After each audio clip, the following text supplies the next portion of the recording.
After a disparaging remark, a 27-year-old woman was raped and murdered. The suspect then stripped her, placed a plastic bag over her head, and proceeded to rape her again as she struggled for breath. The inhumane perpetrator broke the victim's limbs, beat her to death with his fists and a hammer, and finally wrapped her head tightly with plastic bags and tape. What was most unbelievable for the police was that the suspect, in a state of extreme madness, threw the naked body of the deceased off a bridge onto the highway in full view of others. Upon investigating the case, the police found the suspect's methods to be extremely brutal, and his ability to avoid detection was very strong. The officers could not find even the slightest clue on the victim's body, as if the body had appeared at the crime scene out of nowhere. If it weren't for a forensic examiner who carefully noticed a drop of blood at the scene, leading to the successful arrest of the suspect, the murderer might have committed a perfect crime. Around 6 a.m. on February 6, 2009, the Xixia County Public Security Bureau in Shandong Province received an emergency call. The caller informed the police that while practicing driving in an open area beside the highway early that morning, he spotted something white in his rearview mirror. Upon closer inspection, he realized it was the body of a naked woman, and in shock, he immediately called the police. The Xixia police dispatched a large number of officers to the scene and began an investigation. They found that the location was next to a small river, close to Tongsan Expressway and a vast apple orchard, a place rarely visited by people, making it very remote. When examining the body, they discovered that the victim's head was tightly wrapped in 2 plastic bags, obscuring her face, and since she was completely naked, no identification was found on the body. Preliminary examination by a forensic pathologist determined that the victim was a female, around 25 years old, and had died from blunt force trauma to the head. It was estimated that she died sometime in the afternoon of February 5. However, a local villager told the police that he had passed by the scene around 5 p.m. on February 5 and did not see a body, leading the police to believe that the murder occurred during the day, and the body was dumped at night, indicating this was a disposal site, not the original crime scene. What complicated matters for the police was that there was nothing on the body to identify the victim, and none of the nearby residents recognized her, suggesting she was not from the area. Who was she, and where did she come from?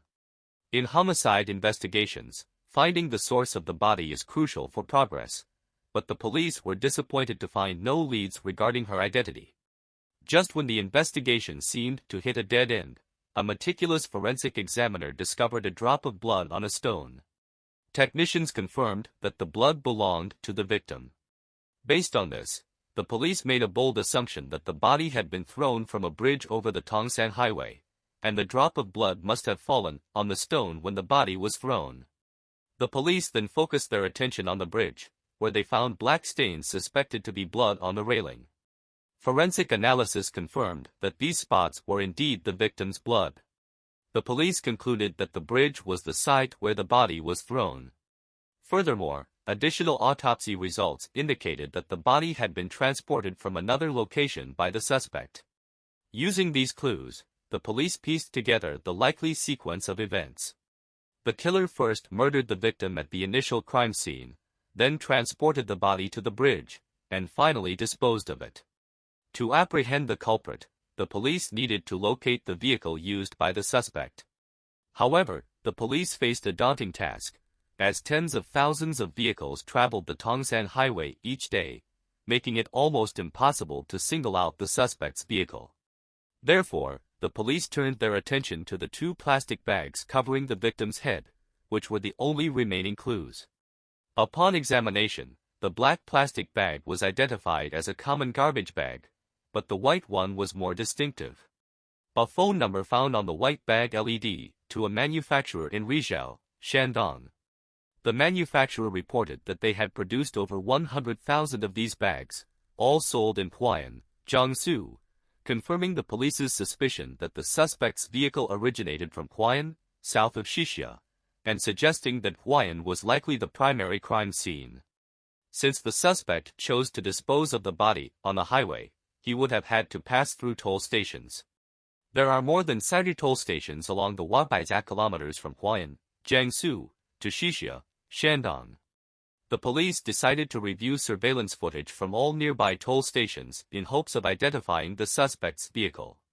After reviewing footage of over 7,000 vehicles, the police identified a black Beijing Hyundai sedan passing through the north toll station of Xixia as a possible match. The case was finally progressing, but just as the officers thought they were about to solve the case, they were disappointed to discover that the suspect's vehicle had concealed its license plate. In order to uncover the license plate, the Xixia police quickly retrieved all surveillance footage of the suspect vehicle returning to Jiangsu, tracking the suspicious target throughout. Finally, in the video from the Tongsan Lusu toll station in Jiangsu, the police observed that the wind had blown away the concealing material, revealing the license plate, Su HH7419, a Beijing Hyundai. Once the license plate was identified, the Xixia police investigated and confirmed the owner of the vehicle, Deng. When questioned by the police, Deng stated that on the night of the incident, he hadn't driven the car. Instead, he had lent it to his friend Lu. Lu returned the car to him around 8 a.m. the following morning. According to Deng, the victim was identified as Mei, a 26-year-old friend of both Deng and Lu. This information significantly raised Lu's suspicion. On February 13, after careful planning, the Xixia police arrested Lu, who was preparing to flee, in a residential area of Huayan. Confronted with interrogation and overwhelming evidence, Lu's psychological defenses crumbled, and he confessed to the rape, murder, and disposal of the body. During the reenactment of the crime, Lu provided a full account of his actions.